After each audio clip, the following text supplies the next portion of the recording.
વિદ્યાર્થી મિત્રો, છેલ્લે આપણે જે દાખલાઓ ગણ્યા હતા કે અસમય સંખ્યાઓ સાબિત કરવાની છે, એમાં હવે આગળના દાખલા ગણવાના છે. અત્યાર સુધી જે 6 દાખલા ગણ્યા, હવેના દાખલાઓ થોડા અઘરા અને થોડા જટિલ છે. બરાબર ધ્યાનથી સમજો. પ્રક્રિયા એની છે, પણ દાખલાઓની ગણવાની થોડીક સાદુરૂપ આપવાની પ્રક્રિયા થોડી જટિલ છે. જે પ્રક્રિયા કરીએ છીએ એ જ રીતે સૌપ્રથમ 2√5 વત્તા √3 અસમય છે, આવું આપણે સાબિત કરવાનું છે. તો આના માટે આપણે જે ધારણા કરીએ છીએ એ કે ધારો કે 2√5 વત્તા 3 સમય છે. એ જ રીતે લખવાનું છે જે રીતે પ્રક્રિયા કરીએ છીએ. તેથી 2√5 વત્તા √3 બરાબર a/b, જ્યાં a અને b અવિભાજ્ય પૂર્ણાંકો છે. a અને b અવિભાજ્ય પૂર્ણાંકો છે.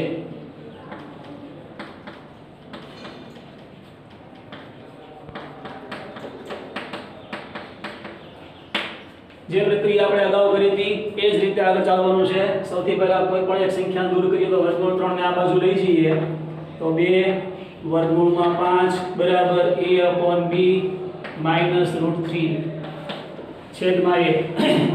આની પહેલા દાખલામાં જોયું હતું કે જ્યારે બંને બાજુ કરણી હોય ત્યારે વર્ગ કરવો પડે. એ નિયમ અનુસાર 2√5 કૌંસ ઉપર વર્ગ બરાબર a/b -√3/1 કૌંસ ઉપર વર્ગ. હવે અહીંયા વર્ગ કરીએ તો 2 નો વર્ગ એટલે 4 ને 5 નો વર્ગ એટલે √5 નો વર્ગ એટલે 5 એટલે 4 × 5 = 20. વર્ગનું વિસ્તરણ કરીએ તો a²/b² દ્વિપદીના વર્ગનું વિસ્તરણ માઈનસ 2√3 a/b અને વત્તા 3 √3 નો વર્ગ એટલે 3. આ પ્રક્રિયાથી આપણે આગળ ચાલવાનું છે. હવે સૌથી પહેલા √3 ને બરાબરની આ બાજુ લઈ લેશું આપણે, અને એટલા માટે 20 - 3 બરાબર a²/b² -2√3a/b. અંતે તો આપણે ખાલી જુદું પડવાનું છે √3 ને. યાદ રાખજો મિત્રો, અહીંયા વધ્યા 17 બરાબર એક સ્ટેપ વધારે કરું છું a²/b² -2√3a/b. હવે આપણે 2√3a/b ને આ બાજુ લઈ જઈએ, 17 ને આ બાજુ લઈ જઈશું બરાબરની. એટલે આપણી પાસે આવી સંખ્યા વધશે 2√3a/b બરાબર a²/b² -17. આપણને ખ્યાલ છે કે માત્ર આને દૂર કરવાનું છે. આની પહેલા આને એક બાજુ રાખવાનું છે, બાકી બધું દૂર કરવાનું છે.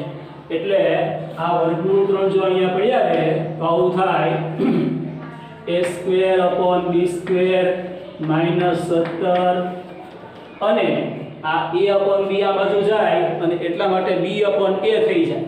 સૌથી પહેલી વાત તો એ કે ગુણ્યા b/a લખાય અને એની સાથે આ બગડો અહીંયા ગુણાઈ જાય એટલે 2a.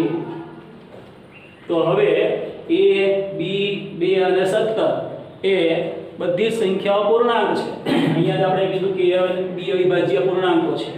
તો હવે a, b, 2 અને 17 પૂર્ણાંકો છે. અને પૂર્ણાંકો છે તેથી a²/b² -17 × b/2a સમય છે. આમ નક્કી થાય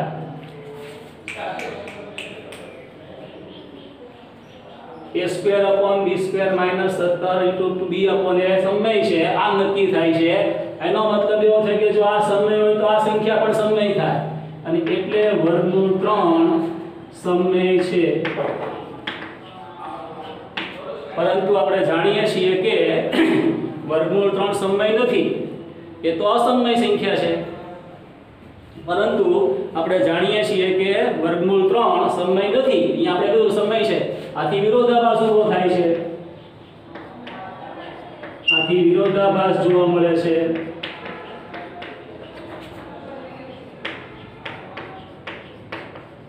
અને વિરોધાભાસ જોવા મળે છે એનો મતલબ એમ થયો કે આપણી ધારણા કેવી છે, ખોટી છે. અહીંયા થોડીક જગ્યા મારી પાસે ટૂંકી પડે છે એટલે હું અહીંયા લખું છું.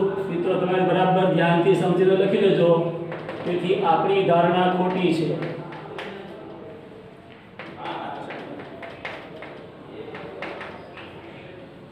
અને તેથી આપણી ધારણા ખોટી છે એનો મતલબ એમ છે કે આપણી ધારણા આવી છે 2√5 + √3.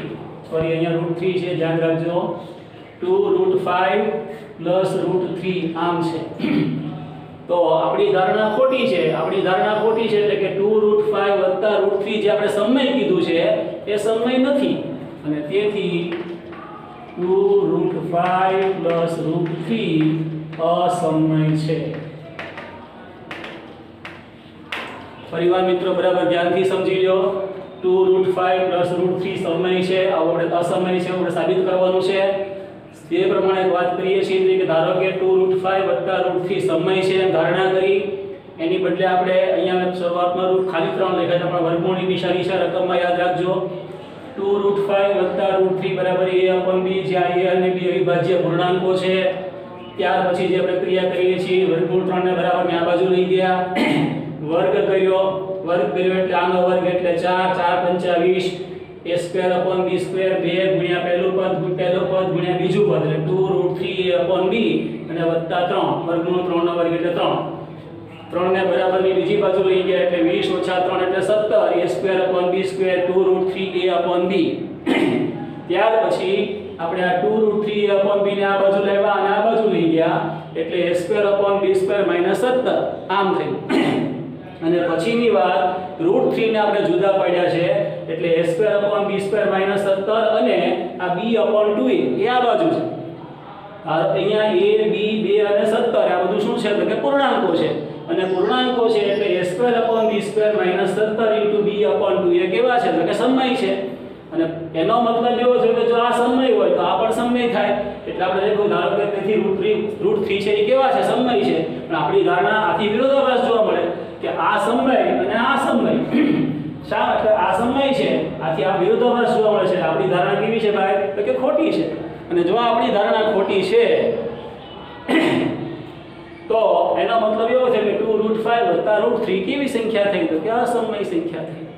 તો આ રીતે આપણે આખો દાખલો વ્યવસ્થિત સમજીને લખવાનો છે.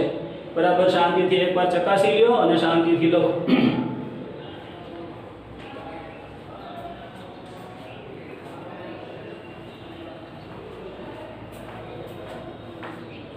આશીષભાઈ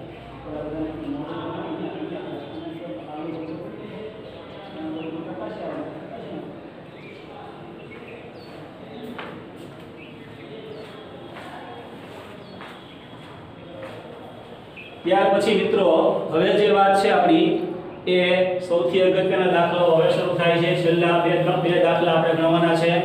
આ જ પ્રકારના જરા જુદા સ્વરૂપ છે આનું, પણ પ્રક્રિયા આની આ જ છે, માત્ર એનું સ્વરૂપ બદલાય છે. હવે જે આપણે પ્રમેય નંબર 1.3 જે અત્યાર સુધી આપણે ક્યાંય વાપર્યું જ નથી એનો ઉપયોગ કરીને કેટલું કામ કરવાનું છે. પ્રમેય 1.4 અને પ્રમેય 1.3 નો ઉપયોગ કરો. તો ધ્યાનથી સમજો અને બરાબર સમજતા રહેજો. દાખલો આપણી પાસે આવો છે જે વર્ગમૂળ 2 અસમય છે એની બદલે આપણે કોઈ પણ સંખ્યા લઈ શકીએ. એટલે કે જે અવિભાજ્ય સંખ્યા છે એની ઉપર જ્યારે વર્ગમૂળની નિશાની આવે તો પ્રમેય નંબર 1.4 આપણને એવું કહે છે કે ભાઈ એ સંખ્યા હંમેશા અસમય હોય. તો એને સાબિત કરવી છે કે શા માટે આ અસમય છે. તો આપણે માટે દાખલા નંબર 8મો આપણે લઈએ છીએ. વર્ગમૂળ 7 આને આપણે અસમય સાબિત કરવું છે કે ભાઈ વર્ગમૂળ 7 જે છે એ અસમય છે. તેમ વર્ગમૂળ 2 સાબિત કરી શકીએ, વર્ગમૂળ 5 સાબિત કરી શકાય, વર્ગમૂળ 7 સાબિત કરી શકાય. આ જ રીતે વર્ગમૂળ આપણે 11, 13 કોઈ પણ અવિભાજ્ય સંખ્યા લઈ શકીએ આપણે, અને એ સંખ્યા અસમય છે એમ આપણે સાબિત કરવાનું છે. તો પ્રક્રિયા તો એટલી જ કે ધારો કે વર્ગમૂળ 7 સમય છે, તેથી વર્ગમૂળ 7 બરાબર a/b, જ્યાં a અને b અવિભાજ્ય પૂર્ણાંકો છે અને અવિભાજ્ય પૂર્ણાંકો હોય તો એનો મતલબ એવો થાય મિત્રો, યાદ રાખજો કે એનો ગુસા હંમેશા 1 થાય, જે આની પહેલા લેક્ચરમાં તમને સમજાવ્યું છે. તો હવે જો ગુસા 1 થતો હોય તો એનો મતલબ એવો થાય કે a અને b ને a અને b સિવાય માત્ર એકડો જ એક અવયવ હોય, એ સિવાય કંઈ ન હોય. અહીંયા આપણી પ્રક્રિયા કેવી થાય છે બધા ધ્યાનથી સમજજો એટલે ખ્યાલ આવી જશે. હવે બંને બાજુ જો આપણે વર્ગ કરીએ તો વર્ગમૂળ 7 નો વર્ગ બરાબર a/b નો વર્ગ. ઘાતાંકના નિયમો ભણી ચૂક્યા છીએ. 7 નો વર્ગ એટલે 7, વર્ગમૂળ 7 નો વર્ગ એટલે 7. અહીંયા લખી શકાય a²/b². ચોકડી ગુણાકાર કરીએ તો આવું લખી શકાય કે a² બરાબર 7b².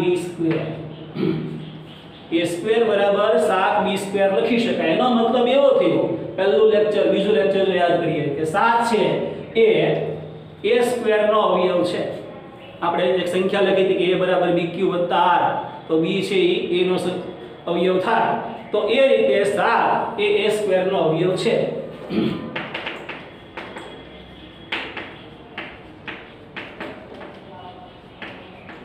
અને હવે આપણું જે પ્રમેય નંબર 1.3 જેનો હજી સુધી આપણે ક્યારેય ઉપયોગ નથી કર્યો, જેમાં આપણને એવું કહેવામાં આવ્યું હતું કે કોઈ અવિભાજ્ય પૂર્ણાંક એ એના વર્ગ, કોઈ સંખ્યાના વર્ગનો અવયવ હોય તો એ મૂળ સંખ્યાનો પણ અવયવ હોય. તો એ નિયમને આધારે 7 જો a² નો અવયવ થતો હોય તો 7 છે એ a નો પણ અવયવ છે.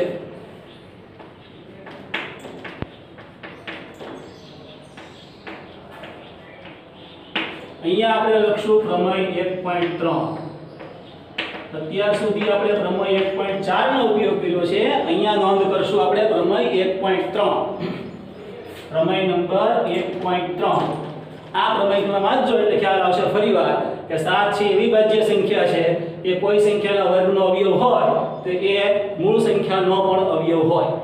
તો અહીંયા આપણને a² બરાબર 7 એ a² નો અવયવ છે આવું આપણી પાસે નક્કી થઈ.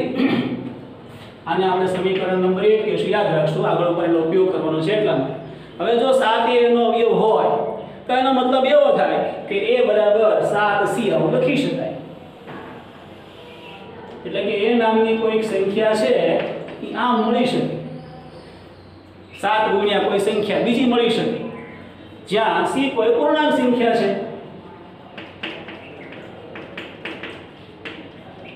પછી એ 1 પણ હોઈ શકે, 2 હોઈ શકે, 3 હોઈ શકે. તો a બરાબર આપણે 7c આવું લખી શકીએ. ફરી વખત જો બંને બાજુએ વર્ગ કરીએ તો a² બરાબર 49c². આ થઈ ગયું સમીકરણ નંબર 2.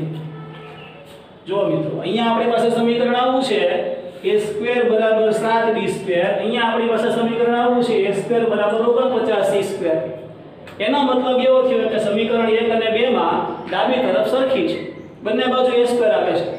તો એનો મતલબ એવો થાય કે જમણી બાજુ પણ સરખી થાય. તો સમીકરણ 1 અને 2 પરથી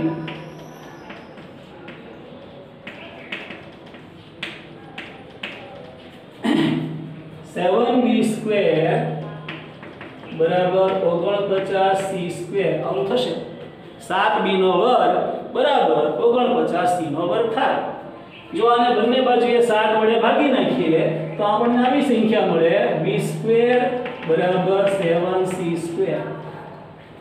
તો એનો મતલબ ફરી વખત પાછો આની જેવો થયો કે b² બરાબર જો 7c² થતા હોય તો 7 છે એ b² નો અવયવ છે.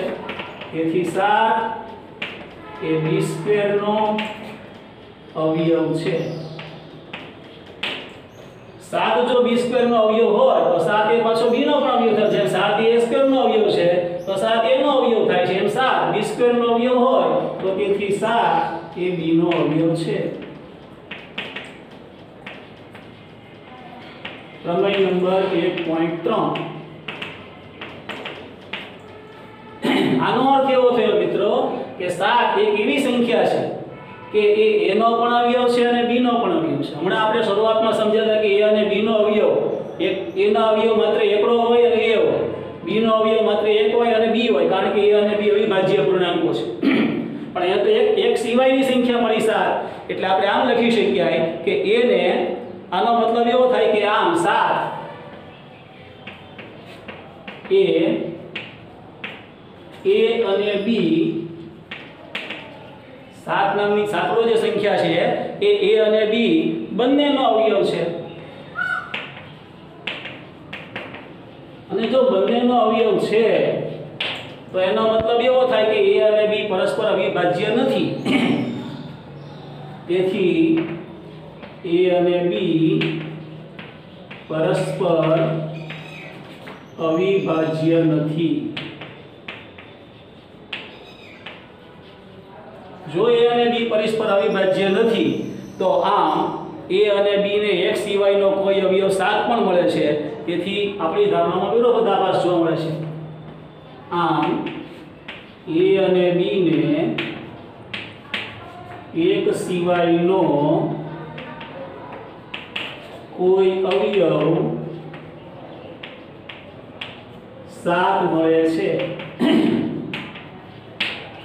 તેથી અહીં શું જોવા મળે છે વિરોધાભાસ જોવા મળે છે આથી અહીં વિરોધાભાસ જોવા મળે છે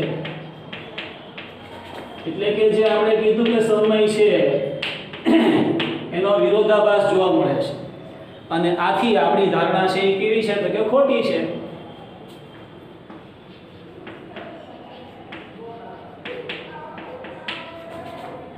આથી આપણી ધારણા ખોટી છે આપણે એવું ધાર્યું કે સમય છે સમય હોય તો a/b લખી શકાય a/b લખાય છે a અને b અવિભાજ્ય પૂર્ણાંક હોવા જોઈએ પણ આપણે તો એવું સાબિત કર્યું હતું કે a અને b અવિભાજ્ય નથી પરસ્પર અવિભાજ્ય નથી એનો મતલબ એવો થયો કે આ સમય છે એમ કહી શકાય નહીં અને એટલા માટે વર્ગમૂળ 7 છે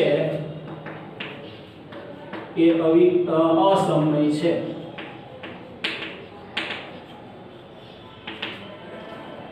તો બરાબર ધ્યાનથી સમજીએ મિત્રો ઘણી જટિલ પ્રક્રિયા ડબલ વખત પ્રક્રિયા કરવી પડે સૌથી પહેલા આવી કોઈ સંખ્યા આપવામાં આવે કે જે અવિભાજ્ય હોય અને એની ઉપર પાછી વર્ગમૂળની નિશાની હોય અહીંયા આપણે પ્રમેય નંબર 1.3 નો ઉપયોગ કર્યો છે અત્યાર સુધીમાં જેટલા દાખલા ગણ્યા હતા એ બધા દાખલામાં આપણે પ્રમેય નંબર 1.4 નો ઉપયોગ કર્યો છે અહીંયા આપણે 1.3 નો ઉપયોગ કર્યો છે તો વર્ગમૂળ 7 સમય છે એમ ધારણા કરી વર્ગમૂળ 7 બરાબર a/b જ્યાં a અને b અવિભાજ્ય પૂર્ણાંકો છે બંને તરફ વર્ગ કર્યો એટલે 7 વર્ગમૂળ 7 નો વર્ગ એટલે 7 a²/b² અને એટલે a² બરાબર 7b². જો આપણે પ્રમેયને યાદ કરીએ બરાબર તો આનો મતલબ એવો થાય કે 7 એ a² નો અવયવ છે પહેલું પ્રમેય એટલે 1.1 નંબરનો પ્રમેય અને એટલે 7 એ એનો પણ અવયવ છે આ નક્કી થાય પ્રમેય નંબર 1.3 ને આધારે જો 7 એ a² નો અવયવ હોય તો 7 એ એનો પણ અવયવ થાય હવે આ a ની જગ્યાએ આપણે લખશું 7c કારણ કે 7 છે એનો અવયવ છે તો a બરાબર 7c જ્યાં c કોઈ પૂર્ણાંક છે બંને બાજુ વર્ગ કરીએ તો a² બરાબર 49c². બંને તરફ સમીકરણ 1 અને 2 માં ડાબી બાજુ a² આવેલા છે એટલે 7b² બરાબર 49c² લખીએ બંનેને 7 વડે ભાગી નાખીએ તો b² બરાબર 7c² થાય અહીંયા જે વસ્તુ લખી એ જ વાત કે આનો મતલબ એવો થાય કે 7 છે એ b² નો પણ અવયવ છે અને તેથી 7 એ b નો પણ અવયવ છે પ્રમેય નંબર 1.3 અને આમ 7 એ a અને b બંનેનો અવયવ છે અને તેથી a અને b પરસ્પર અવિભાજ્ય નથી આપણી તાર્કિક દલીલો છે આમાં લાંબુ લખવાનું નથી પણ આમ છતાંય દાખલો ઘણો લાંબો થાય છે તર્ક દ્વારા રજૂ કરવાનું છે કે 7 જો a અને b નો અવયવ થતો હોય તો અવિભાજ્ય ન થાય અને એટલે a અને b ને એક સિવાયનો કોઈ અવયવ 7 મળે છે આથી અહીં વિરોધાભાસ જોવા મળ્યો છે અને આથી આપણી ધારણા ખોટી છે અને એટલે વર્ગમૂળ 7 અસમય સંખ્યા છે હવે આ જ રીતે ફરી વખત શાંતિથી નોંધી લો પછી એક બીજો દાખલો ગણીએ પછી આપણો આ મુદ્દો પૂરો થશે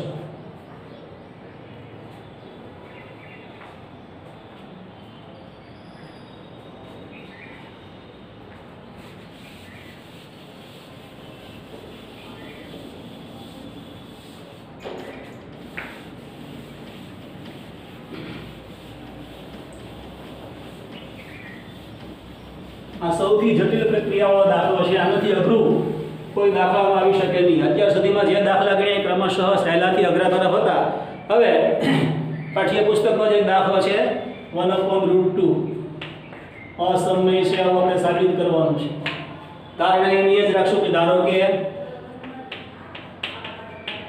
1/√2 સમય છે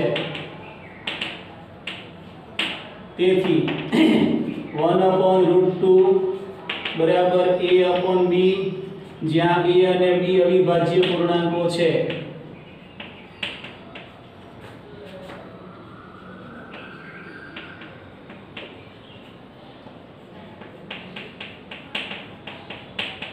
a અને b અવિભાજ્ય પૂર્ણાંકો છે એની જ પ્રક્રિયા બંને તરફ વર્ગ કરીએ તો 1/2 બરાબર a²/b². બંને તરફ વર્ગ કર્યો a² બરાબર એટલે કે અહીંયા આપણે આ રીતે લખી શકીએ b² બરાબર 2a². દાખલો જરાક પહેલા જુદો પડે છે કે એમાં ગુંજાવવાની જરૂર નથી.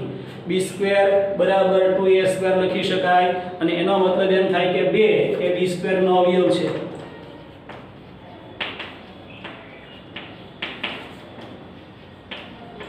અને 2 જો b² નો અવયવ હોય તો એનો મતલબ એમ થાય કે 2 છે એ b નો અવયવ છે. પ્રમેય નંબર 1.3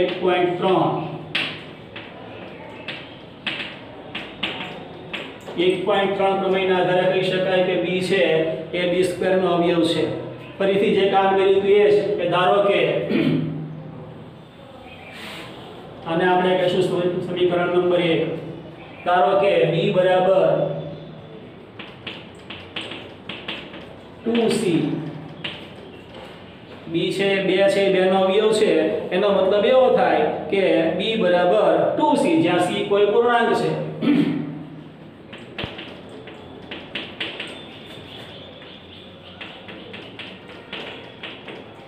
ફરી વખત બંને તરફ વર્ગ કરીએ તો b² બરાબર 4c². આને કહેશું સમીકરણ નંબર 2. જો અહીંયા પણ b² = 2a² આવ્યા અહીંયા પણ b² = 4c² આવ્યા તો સમીકરણ 1 અને 2 પરથી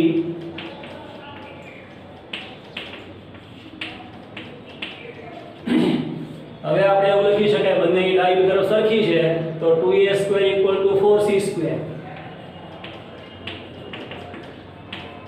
બંને બાજુએ 2 વડે ભાગી નાખીએ તો આવું લખી શકાય a² બરાબર 2c². આનો અર્થ એવો થયો કે 2 છે એ a² નો અવયવ છે જે રીતે અહીંયા જોવા મળ્યું હતું તે જ રીતે. તેથી 2 એ a² નો અવયવ છે. હવે જો 2 a² નો અવયવ હોય તો એનો મતલબ એમ થાય કે 2 છે એનો પણ અવયવ છે. પ્રમેય નંબર 1.3 પ્રમેય નંબર 1.3 મુજબ 2 છે એનો પણ અવયવ થયો 2 છે a² નો પણ અવયવ છે.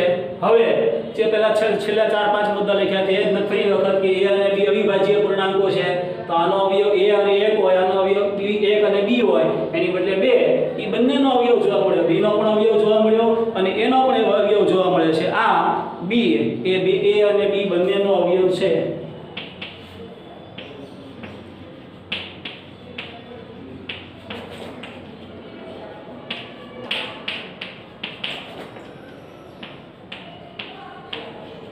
આનો અર્થ એવો થયો કે a અને b પરસ્પર અવિભાજ્ય નથી.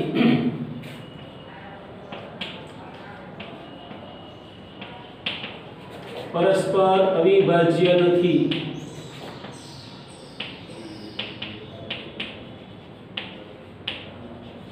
અને જો a અને b પરસ્પર અવિભાજ્ય નથી તો આપણી ધારણા કેવી થાય કે ખોટી થાય. આમ a અને b ને એક સિવાયનો બીજો કોઈ અવયવ 2 મળે છે.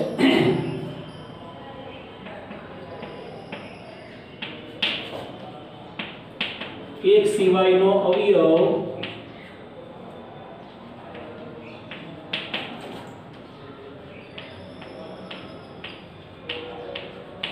બે મળે છે. એક તો પોતે તો હોય જ એકડો તો હોય જ એ સિવાયનો એક અવયવ 2 મળે છે અને તેથી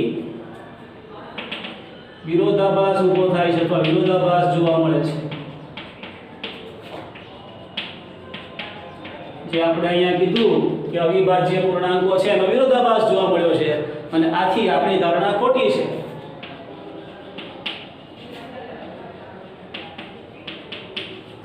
આપણી ધારણા ખોટી છે. અને આપણી ધારણા ખોટી છે એનો મતલબ એવો છે કે 1/√2 અસમય સંખ્યા છે.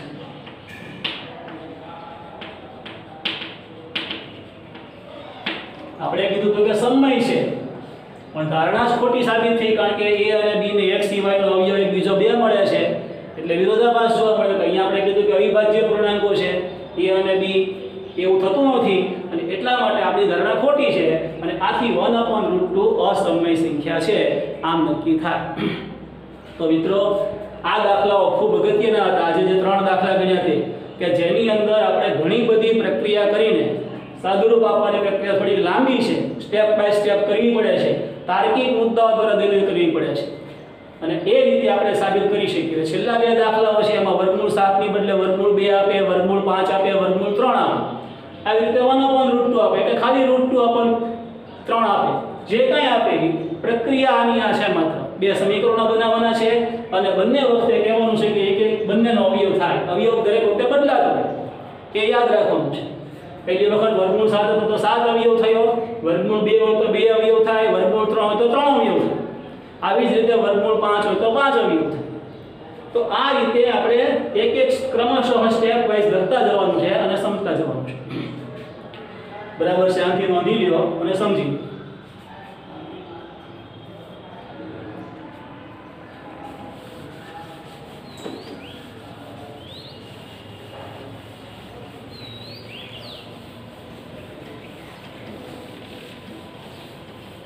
હવેનો જે મુદ્દો છે મિત્રો એમાં આપણે ભાગાકારની પ્રક્રિયા કર્યા સિવાય કોઈ પણ સંખ્યા એ સમય સંખ્યા છે કે નહીં અથવા સમય સંખ્યા છે તો એનું દશાંશ સ્વરૂપ શાંત છે કે અનંત આવૃત છે આ નક્કી કરવાનું છે. અને એના માટે તમને 3 પ્રમેયો આપવામાં આવ્યા છે. પ્રમેય નંબર 1.6, 1.5, પ્રમેય નંબર 1.6 અને પ્રમેય નંબર 1.7. આ ત્રણેય પ્રમેયો પાઠ્યપુસ્તકમાં લખીને આપ્યા છે. આ પ્રમેયનો આપણે ઉપયોગ ક્યાંય પ્રમેય લખવાનું નથી પણ એના ઉપયોગ દ્વારા હવે પછીના મુદ્દાઓ સાબિત કરવાના છે. અને એટલા માટે હું તમને માત્ર પેજ નંબર જણાવી દઉં છું પાઠ્યપુસ્તક ઉપર. આ પ્રમેય નંબર 1.5 છે એ પેજ નંબર 14 ઉપર છે અને પ્રમેય નંબર 1.6 અને 1.7 જે છે એ પેજ નંબર 15 ઉપર છે. તમારે માત્ર એને સમજવાના છે. હું અહીંયા તમને ટૂંકમાં સમજાવું છું પણ એને નોંધ કરવાની જરૂર નથી. આપણે જ્યાં જરૂર પડશે ત્યાં એનો ઉપયોગ કરશું. મૂળ વાત એટલી છે મિત્રો કે જ્યારે કોઈ સંખ્યા સમય સંખ્યા હોય x નામની સમય સંખ્યા, જો આપણે એને p/q સ્વરૂપમાં લખી શકતા હોઈએ, જે સમય સંખ્યા હોય તો સ્વાભાવિક છે કે અંશ અને છેદ સ્વરૂપમાં લખી શકાય. p અને p/q સ્વરૂપમાં લખી શકાય. તો જો એને p/q સ્વરૂપમાં લખી શકાય તો એ q જે અંશ છેદ છે, જે q છે મિત્રો એ q ના અવયવો 2m * 5n સ્વરૂપમાં હોય. એટલે કે q જે છેદ છે એમાં 2 અને 5 એ બે જ અવયવ તરીકે આવવા જોઈએ, અવિભાજ્ય અવયવ તરીકે. એ સિવાયના 3, 7, 11, 13 એવું કાંઈ જ નહીં. અને એની ઉપરની ઘાત m અને n હોય, જ્યાં m અને n પૂર્ણાંકો છે. પૂર્ણાંકો એટલે યાદ રાખજો મિત્રો 1, 2, 3, 4 નહીં, શૂન્ય પણ એમાં આવે. એવું પણ બને કે m = 0 હોય, n = 0 હોય અને તો જો m અને n = 0 થતું હોય તો અહીંયા m ની 2 ની કિંમત 2 ની ઘાત 0, 5 ની ઘાત 0 એટલે જવાબ થઈ જાય એટલે કે છેદમાં માત્ર એકડો છે. તો પછી આ જે x નામની સંખ્યા છે એ હંમેશા પૂર્ણાંક હોય. જો m = 0 અને n = 0 હોય તો x = p/1 થઈ જાય કારણ કે q ના અવયવ તો 2 અને 5 જ છે. અને તો આ જે p છે એ કોઈ પૂર્ણાંક સંખ્યા હોય અને પૂર્ણાંક સંખ્યાઓ તો સમય સંખ્યા હોય જ આપણે જાણીએ છીએ. પણ જો m અને n ની કિંમત 0 કરતા જુદી જુદી હોય, 1 હોય, 2, 3, 4, 5, 6 વગેરે, તો હવે જે છેદ તરીકે જે સંખ્યા આવે છે એના અવયવ 2m * 5n સ્વરૂપમાં થાય છે. એ સિવાયનો બીજો કોઈ અવયવ નથી. તો હવે આ સંખ્યા એ શાંત દશાંશ સ્વરૂપ ધરાવે છે એમ નક્કી થાય. બહુ ટૂંકમાં કહું તો x બરાબર p upon q હોય અને q ના અવયવો 2n into 5n સ્વરૂપમાં હોય, જ્યાં m અને n પૂર્ણાંકો છે. આ માત્ર સમજૂતી છે. m અને n પૂર્ણાંકો હોય તો x નું એટલે કે આ જે x નામની સંખ્યા છે આપણે પસંદ કરી એનું દશાંશ સ્વરૂપ શાંત હોય છે. શાંત એટલું શું તમને ખબર છે? દાખલા તરીકે 3.125 આ શાંત છે, બરાબર. 2.145 0.5 0.375 આવા જે આંકડા હોય કે જ્યાં છેદ એક તબક્કે 0 થઈ જાય, એ આપણે નક્કી કરવાનું છે ભાગાકાર કર્યા વગર. 9મા ધોરણમાં ભાગાકાર દ્વારા ગોતતા હતા, અહીંયા ભાગાકાર કર્યા સિવાય ગોતવાનું છે. પણ જરૂર માત્ર એટલી જ છે કે આપણો જે છેદ છે એ 2m into 5n સ્વરૂપનો હોવો જોઈએ. એમાં 2 અને 5 સિવાયનો કોઈ અવયવ ન હોવો જોઈએ. 3 હોય 7 હોય 11 હોય તો એનું દશાંશ સ્વરૂપ એ અનંત આવૃત થાય.